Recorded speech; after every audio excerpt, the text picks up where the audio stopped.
everyone. This is yet another video about your culminating activity. In this case, it's a bit about book covers. I'm not going to make this one very long, even though the slides actually are quite a few, because we went over it in class and you go back over the slide. But we'll talk about the big ideas here. And I'll remind you, this part gets you 4 reading points and 3 media points. You need to get a total of 9 reading points and 6 media points, so this can only be part of your reading and your media culminating. I'll remind you, we've got certain assumptions we're going with. Book covers are media products. We can analyze them through the cliches and the stereotyping, through the way that they bear intentional and unintentional messages, and the way that they're directed to an audience or away from an audience. I also defined a cliche, a thing that's become too familiar because it's been overused. And I showed you the following images, which originally come from Luke Lewis's BuzzFeed article about book cover cliches.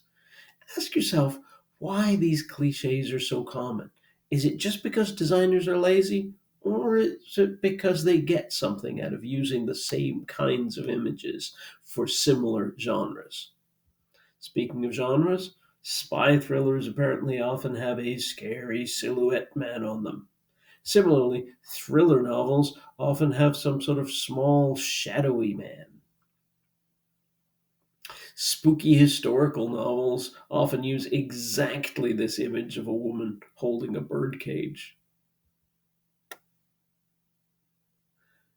Crime novels taking place in the past often have this image of a man lurking by a fence.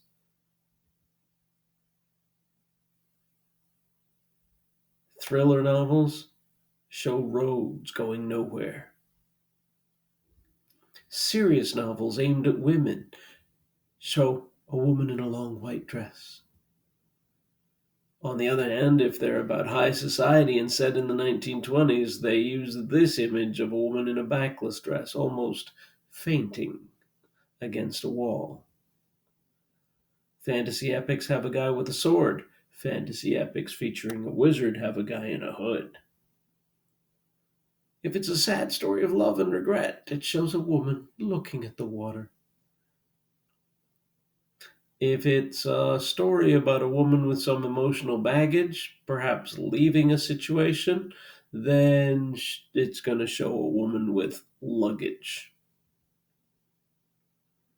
If it's a story about a woman trying to find or define herself, then it's going to show her legs and apparently high heels. If there's lots of black and red, it might be a vampire story. If there's a lot of pink and purple and sparkles, it might be what the publishing industry calls chick lit. If it's got high heels and lots of gray, it might be a ripoff of 50 Shades. Same for this one.